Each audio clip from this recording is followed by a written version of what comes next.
या बातमीपत्राचे प्रमुख प्रायोजक प्लॅटिनम मॉल इंद्रधनु सोलापूर. सोलापुरातील सर्वात प्रतिष्ठित इंद्रधनु सोसायटीचा नवीन भव्य कमर्शियल प्रोजेक्ट आता रेल्वे स्टेशनच्या अगदी शेजारी शहराच्या मध्यवर्ती ठिकाणी.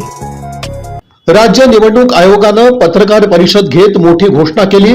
राज्यातील 29 महापालिकांच्या निवडणुकीची घोषणा निवडणूक आयोगानं केली आहे. मुंबई, ठाण्यासह राज्यातील 29 महानगरपालिकांचा निवडणूक कार्यक्रम जाहीर करण्यात आला. 15 जानेवारीला महापालिकांसाठी मतदान पार पडणार आहे, तर 16 जानेवारीला निवडणुकीचा निकाल जाहीर होईल. निवडणुकीचा कार्यक्रम असा असेल: नामनिर्देशन पत्र स्वीकारणं, कालावधी 23 ते 30 डिसेंबर. नामनिर्देशन पत्र छाननी 31 डिसेंबर 2025. उमेदवारी अर्ज मागे घेण्याची मुदत 2 जानेवारी 2026. निवडणूक चिन्ह वाटप आणि अंतिम उमेदवार यादी 3 जानेवारी 2026. मतदान 15 जानेवारी.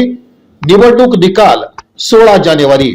आजच्या पत्रकार परिषदेत मुदत संपलेल्या स्थानिक स्वराज्य संस्थांच्या निवडणुका 31 जानेवारी 2026 पर्यंत घेण्यासाठी करण्यात आलेली कार्यवाही याबाबत माहिती देण्यात आली. राज्यातील 29 महापालिका निवडणुकीच्या संदर्भात ही पत्रकार परिषद घेण्यात आली. 29 पैकी 27 महापालिकांची मुदत संपली, तर 5 महापालिकांची मुदत 2020 मध्ये संपली होती. तसंच 18 महापालिकांची मुंबईसह 2022 मध्ये मुदत संपली होती. तसंच 4 महापालिकांची मुदत ही 2023 मध्ये संपलेली आहे, असं राज्य निवडणूक आयुक्तांनी म्हटलं आहे.